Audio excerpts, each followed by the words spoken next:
agora, então, nós vamos ter uma oportunidade de conversar de conhecer um pouco de uma história, que é uma história que vem de fora, mas permanece, luta e se transforma no Brasil em uma história cada dia mais rica, mais qualificada. Nós vamos poder entender um pouco da imigração, de chegar no Brasil. Nascido na Alemanha,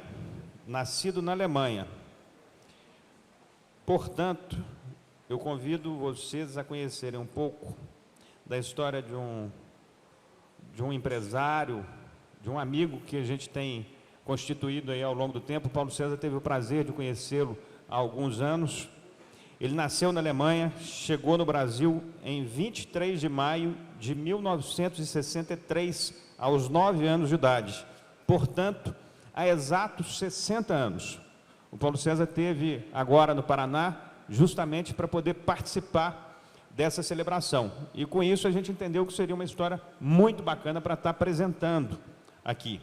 Então, com muita alegria, eu convido aqui o meu caro Alfons Gaderman, que é presidente da PADO, líder nacional e referência em segurança e design.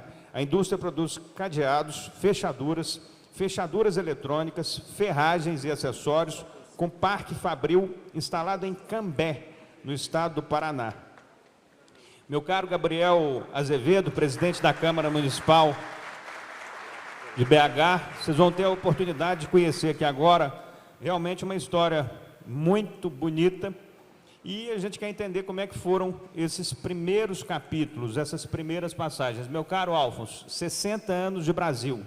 A gente falou aqui várias vezes sobre as transformações e passagens que a gente teve. O próprio Matheus falou sobre essa questão do tempo, o Sérgio Leonardo falou muito sobre a questão da legislação, da segurança.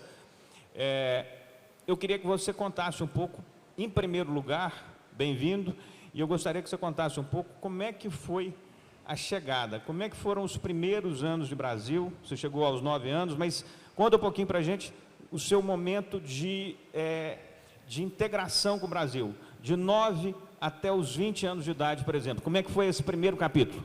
Olha, logo que eu cheguei aqui no Brasil, meus pais se radicaram em Londrina, chegamos em maio, e no dia 1º de agosto eu estava matriculado no Colégio Marista de Londrina. Eu concluí o 3º ano primário na Alemanha, mas tive que voltar ao 3º ano primário no meio do ano, e iniciei lá meus estudos, mas foi muito bom, porque dentro de 6 meses eu falava razoavelmente o português. E a conclusão que eu chego hoje, que a coisa mais importante para integrar qualquer pessoa é o domínio do idioma. E isso foi de suma importância para mim e para todo o desenvolvimento da minha carreira pessoal. Esse momento foi o momento inicial, que você, então, passou a conseguir comunicar com clareza com os brasileiros. Exatamente. E como foi a iniciativa profissional? A partir de quando que você começa a se mover profissionalmente? Eu só tive um emprego na minha vida, que foi no Banco Bamerinos do Brasil, que eu fui gerente numa agência em Londrina, ainda muito jovem, e eu era estudante de Direito. Então, eu concluí o meu curso, e a partir daí eu passei a empreender.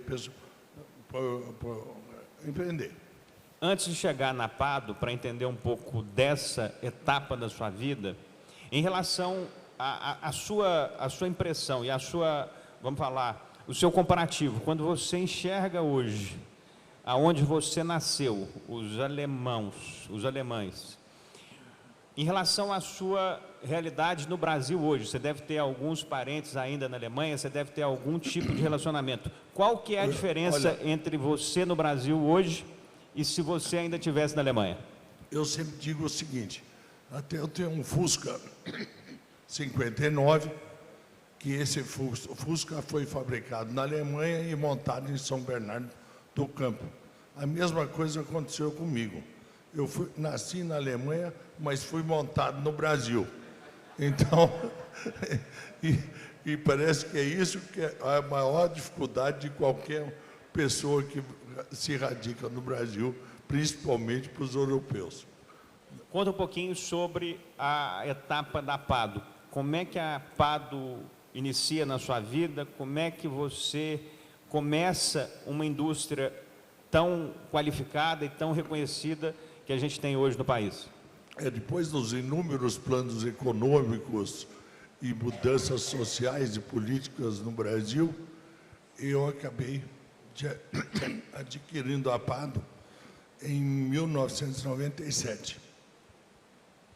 A família Paioletti, que era proprietária na época, ela teve desavenças sérias durante o processo sucessório e resolveram levar à venda a empresa, e eu acabei adquirindo.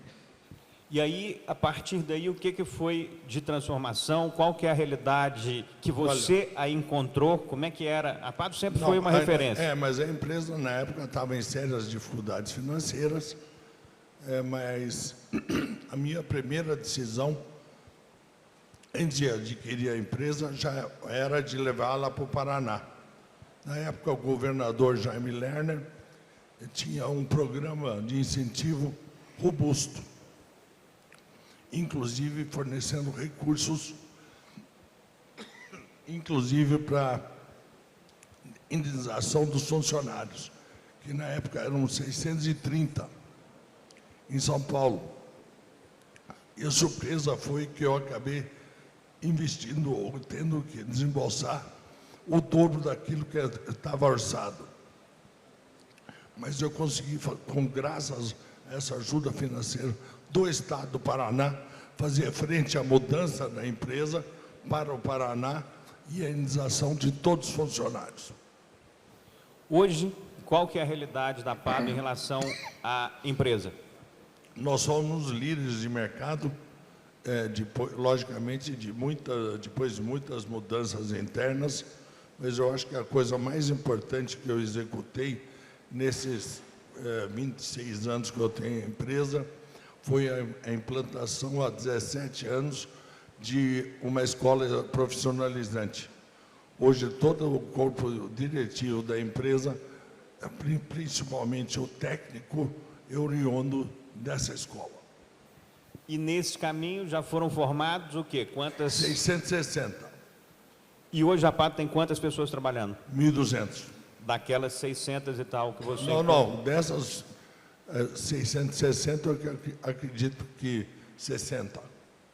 E quais são os planos futuros da Pado, do Alfons, 60 anos de Brasil? O que você colhe disso? O que você fala disso ao olhar no retrovisor aí, 60 anos de dedicação e de entendimento desse país que muita gente considera maravilhoso, nós também, mas tem as suas dificuldades? Olha, toda vez que eu volto da Alemanha, eu volto da Europa, que eu visito outros países também, onde eu tenho parentes, inclusive, eu volto mais animado, porque lá é que as coisas vão mal. Perto daquilo, nós estamos muito bem, apesar de tudo. Então, eu sempre, quando eu sou questionado a respeito do Brasil, das notícias do jornal, eu falei, não é como está aí no jornal, é muito pior. É para que eles não venham para cá para atrapalhar a gente. Uma das coisas que você fala, e eu vi na montagem dos 60 anos de atividade no Brasil, e eu acho que a gente pode ter esse entendimento aqui como talvez uma das principais mensagens que você vai passar em relação ao empreender no Brasil, ao realizar no Brasil, a montagem do seu... Do material que falava desses 60 anos, estava muito vinculado aos planos que a gente atravessou nesses 60 anos. Eu queria que você pontuasse. O número de planos econômicos que eram inéditos, inclusive com congelamento de recursos econômicos, é simplesmente inédito. E todo o plano econômico era uma tempestade perfeita e, logicamente, aqueles que se adaptaram mais rapidamente, eles sobreviveram e seguiram em frente. Agora, muitos sucumbiram depois do plano. Então, esses planos sempre, para mim, foram um ponto de interrogação. Qual é a pegadinha dessa vez? Que sempre tinha alguma coisa embutida que realmente era muito complexo e desafiador ser superada. Então, não tenho boas lembranças desses planos, não.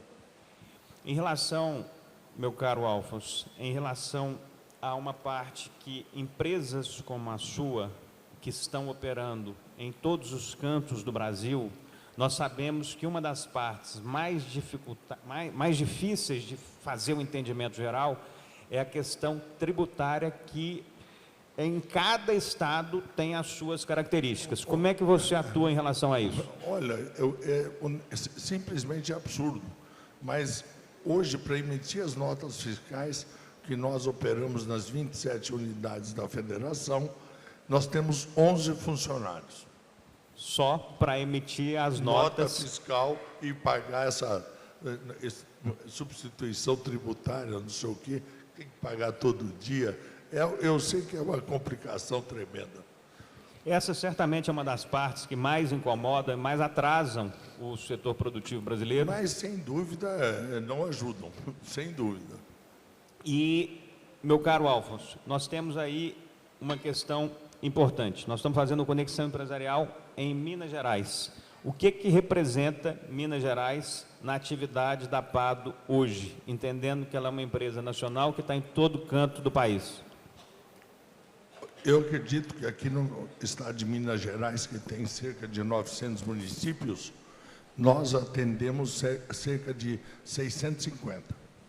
650 municípios. Mas o que Minas representa para a PADO, economicamente? É um estado pujante, é um estado que tem uma ótima renda per capita e, logicamente, contribui enormemente para a receita e o desenvolvimento dessa receita da PADO. Alfonso, eu já ouvi dizer que você tinha pretensões da PADO vir para Minas. Como é que ficou esse projeto? Tive, sim.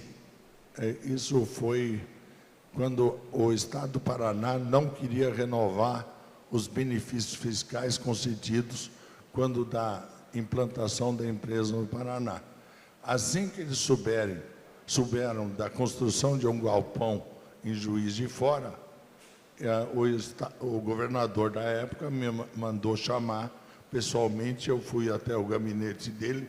Eu falei: o que você precisa para não sair do Paraná? E, logicamente, eles equipararam as condições que eu teria aqui no estado de Minas. Então não vem mais para Minas?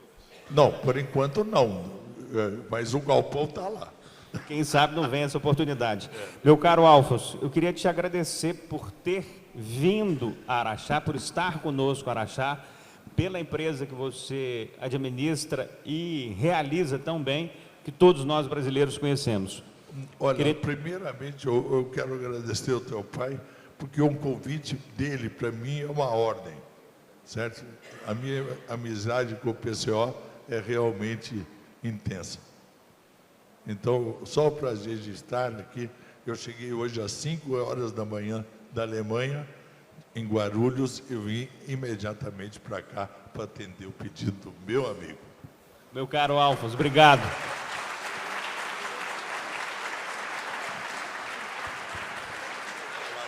Tenho uma satisfação imensa em vê-lo. Você é um craque. Muito obrigado pela presença, por ajudar a construir, a desenvolver o nosso país. E agora nós vamos ter a oportunidade, nós temos mais 3 falas aqui, uma do Jarba Soares, que é o nosso chefe do Ministério Público, a outra, que eu não tenho dúvida que vai ser um espetáculo, com a Renata Salvador, que é da Rede Mater Dei, e para finalizar, o nosso governador Romeu Zema.